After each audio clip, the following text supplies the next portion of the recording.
we would like you to make your presentation, okay? Have we choreographed it now? Whoever does that has got to stop. Okay? Okay. I think it would be nice if you introduced yourselves individually and said what you're studying, perhaps. Yes. Okay? Thank you. Yeah. Hi. First of all, we want to thank you for inviting us to this meeting. It has been a very interesting day, and we think it will keep on the same way. And we are, as you said, 5 students from SLU, the Swedish University of Agricultural Sciences. And all of us are agronomy students, but with different expertise. And for those of you who doesn't know what an agronomist is, I'm going to give you a very simplified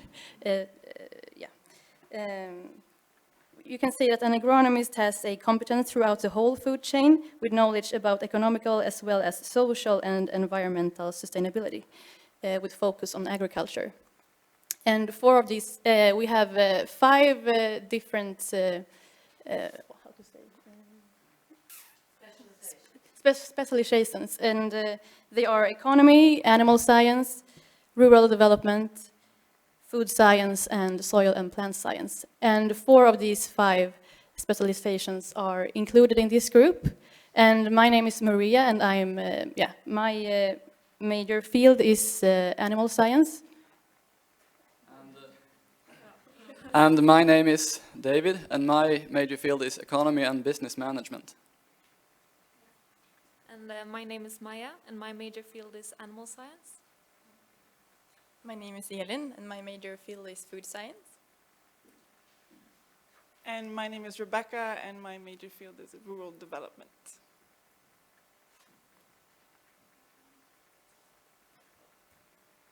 Yeah. And the reason we are here today is to present our project, our student project, in which we have investigated to what extent Agenda 2030 and sustainable development is included in the different agronomy programs at SLU. And this project was made in collaboration with SIANI.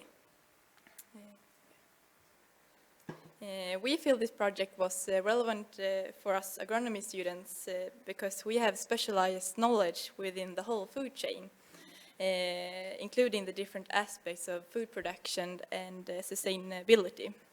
And as you all know, a sustainable food production is essential to achieve these 17 sustainability goals. And we have limited our project to, as you can see, number 2, 12, 13, and 15. And we chose these goals because we felt they were the most relevant to our different specialties at SLU.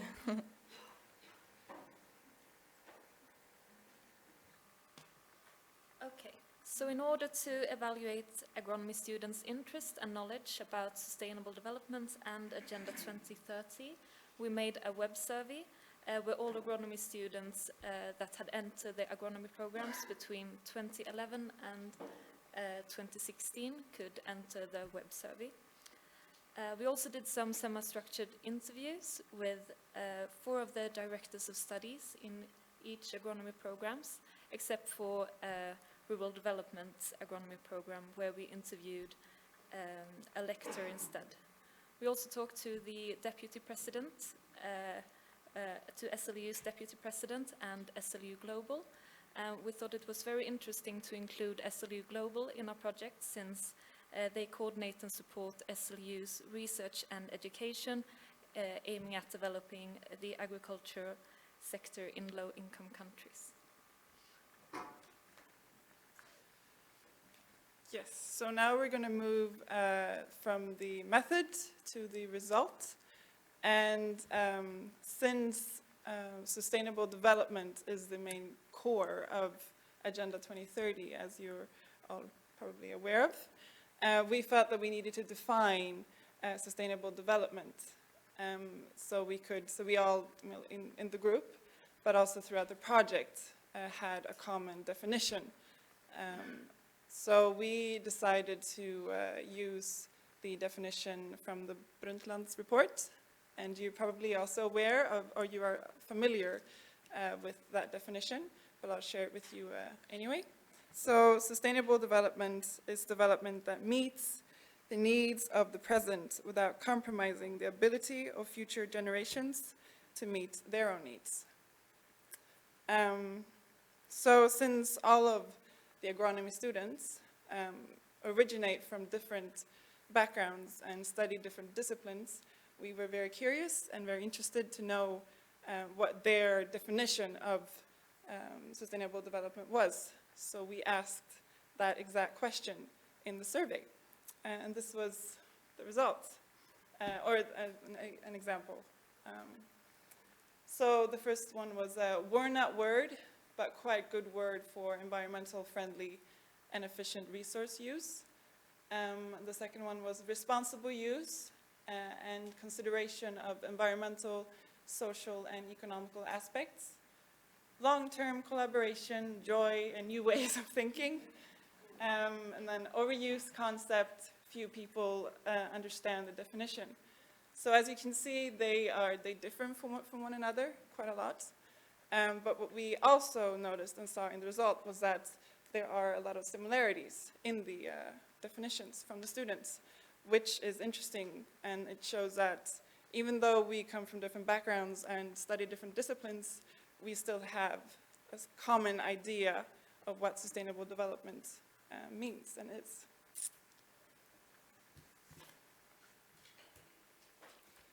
So, we invited approximately 900 students to participate in our survey, and about 170 students did participate.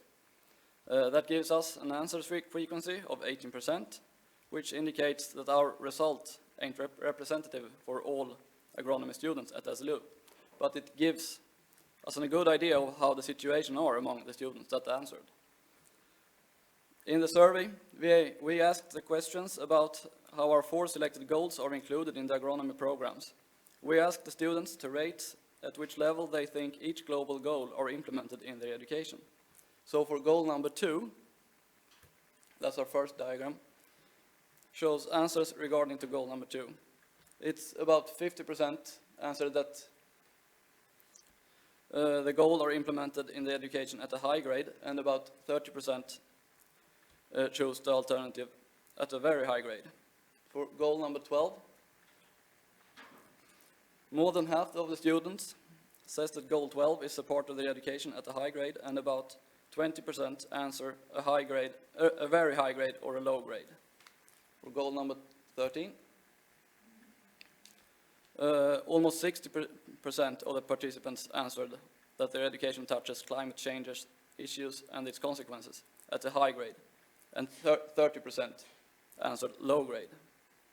And for goal 15, the answers are pretty much comparable to the 3 questions before, and about 50% answered high grade and 25% answered low grade. And our interpretation of the results are that the students that participated in our survey are experiencing that SLU really takes these goals very seriously and are working hard with these kind of sustainable development questions.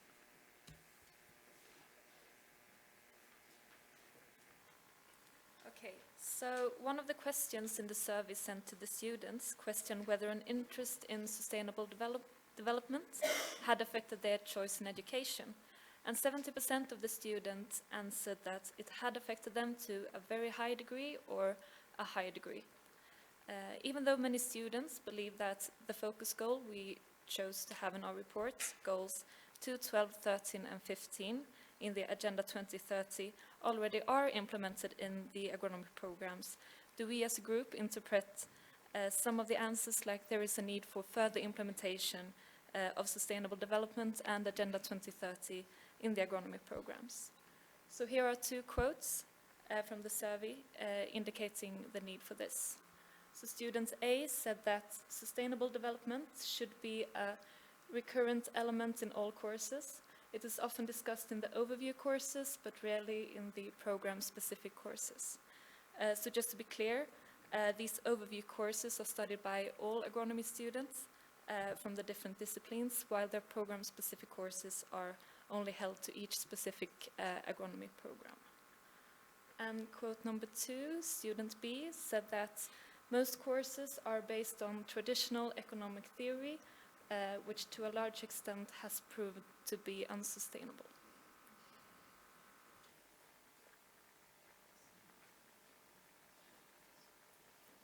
Yeah, so the previous quotes, or the previous slides, which Maja just showed us, showed response from the survey regarding whether or not agronomy students believe that sustainable development is implemented in their education. So that was about the students. And what I'm going to show you now are quotes from interviews with program directors of studies. So we did from the interviews then. And so we asked the program directors whether or not Agenda 2030 is implemented in their education. And the first director replied, or Director A replied, the implementation of Agenda 2030 is a long process. However, I imagine it's just a matter of time before we see it as an explicit assignment in which the concept of Agenda 2030 emerges. And then Director B said, I do not believe Agenda 2030 is part of any curriculum yet. However, sustainable development is currently included in the educational plans at SLU. So we're hoping that Agenda 30 is going to be part of the education eventually. Yes, and this takes us to the conclusion, because we could see that there is potential for further inclusion of Agenda 2030 into the different programs of agronomy programs. But we could also see that the students has a very big knowledge about these questions, and that they sometimes know more about sustainability than they believe that they do. And right now, the agronomy programs are going through changes in course plans, etc. And these changes potentially also makes it possible to include Agenda 2030 into the different courses. However, the collected material indicated that course plans as well as public documents from SLU has some interpretation which makes it hard sometimes to know how well these questions reaches out to the students. And this also means that course managers as well as lecturers has a quite big influence on the courses. And the last point here says that interdisciplinary work in between the different agronomy programs potentially could make the students get a broader and better knowledge of sustainability issues and be able to look at these questions from a more objective perspective. Yeah. Thank you. Okay. Yes, we have time for a few questions or comments. Yes, please.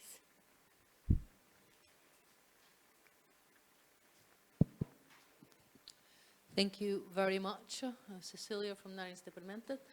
I was just very interested in the work that you've done because, of course, one of the things that might not yet have sunk in most people's minds is that Agenda 2030 is also a national Swedish commitment. We have to fulfill it just as every other country. So it will obviously impact on the way we work in Sweden as well. And if you read the first report from the Commission on Agenda 2030, they talk about really transformational changes in our country as well, if we want to fulfill the whole agenda. So I found this very interesting. I have a few follow-up questions on your group. Have you self-selected? Your agenda balance is 2080. Is that something that reflects the situation at SLU, or how did that come about? And what has the response been from those who formulate your curriculum at SLU? Because I imagine that this is an input in the discussion that you have with your teachers and the direction. Thank you. Okay, I think that's a meaty enough question that you need to answer it, like, directly. before you forget what your answer is. The first question about the 2080, I'm not entirely sure what. 4 women and 1 man. Okay. Okay, right. No, we did not, no, it was the course representatives, the people in the course decided. They divided us into groups, so we did not choose a group formation. Was that did I answer your? That's the first, if you self-selected. Yes. But the second was, do you represent is the SLU student body 20% men, 80% women? Yes. Yes. Yes, I it would is. say so. Okay, there you go. And then the second question, Diana, do you want to give a reply?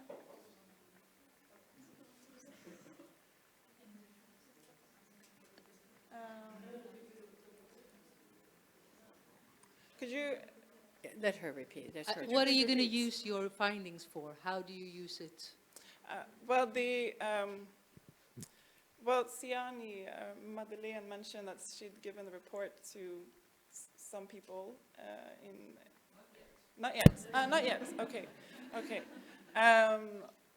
Well, so we've done the report, and I don't think that we're going to do much with the report now, but we're hoping that maybe while we were doing the interviews and making the survey, we have made the program directors and the students at least think about it, and we've at least made them aware of the agenda, because few people are aware of it at SLU at the moment. Okay. We have, yeah?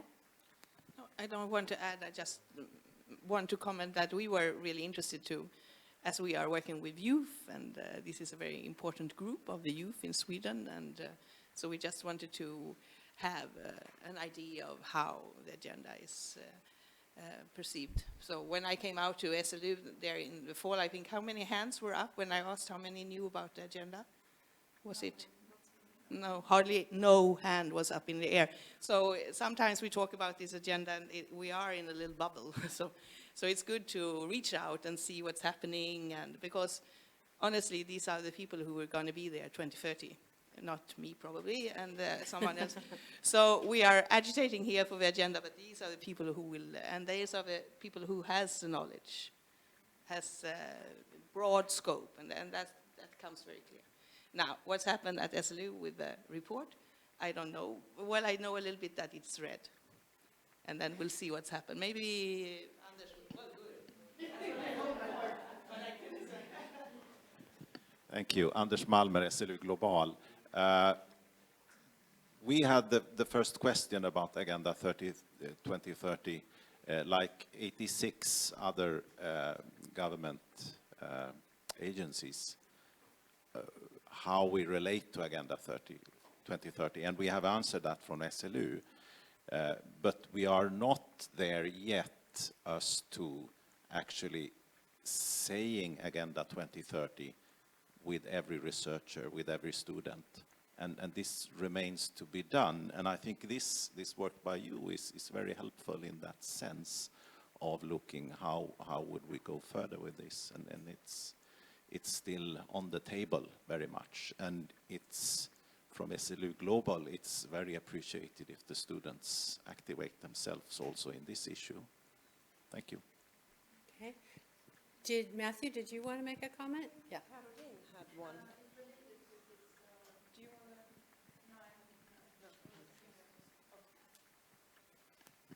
Hi, Matthew Fielding from SIANI.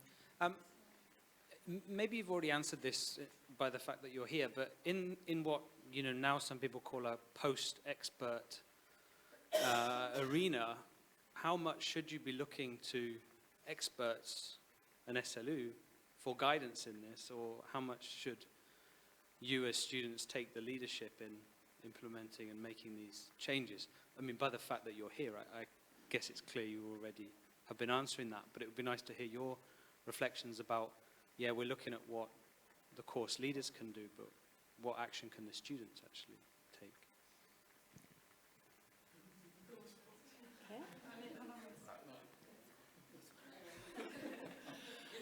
This was part of a course, so maybe, and the course was completed in December, but you should answer.